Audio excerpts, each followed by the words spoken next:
जय श्रीराम.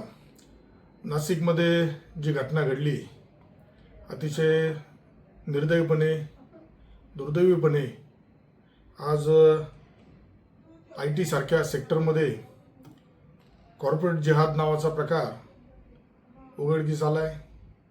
महाराष्ट्र राज्याचे मुख्यमंत्री आदरणीय देवेंद्र फडणवीस साहेब, उपमुख्यमंत्री आदरणीय शिंदे साहेब यांनी या गोष्टीमध्ये लक्ष घातल्यामुळं आज एक मोठं सिंडिकेट रॅकेट या माध्यमातून उघड झाले.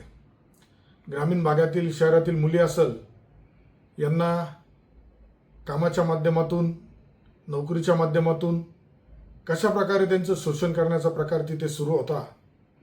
दुर्दैवाने महाराष्ट्रामध्ये असे प्रकार वाढत चालले होते, परंतु त्याला धर्मांतर बंदी कायद्याची आवश्यकता का आहे या प्रकरणावरून लक्षात येते.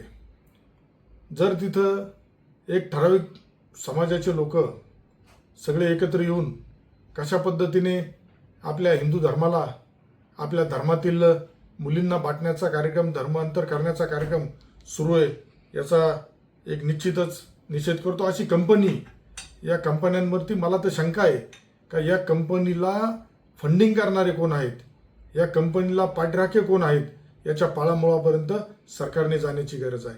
कारण आज ज्या पद्धतीने हिंदू मुलींचे आयुष्य बर्बाद करण्याचा प्रकार इथून सुरू होता हा कुठंतरी थांबला पाहिजे. नोकरीची गरज असलेल्या मध्यमवर्गीय हिंदू मुली असेल त्यांचं शोषण ज्या पद्धतीने झालं त्याचा मी निषेध करतो. ज्या पद्धतीने तुम्ही बघितलं असेल का प्रत्येक ठिकाणी लँड जिहाद झाला होता, वोट जिहाद झाला होता. आता त्याच धर्तीवरती कॉर्पोरेट जिहाद सुरू आहे. माझी आपल्या सर्व तमाम हिंदू बांधवांना विनंती राहील का या गोष्टी यापुढे होता कामा नये.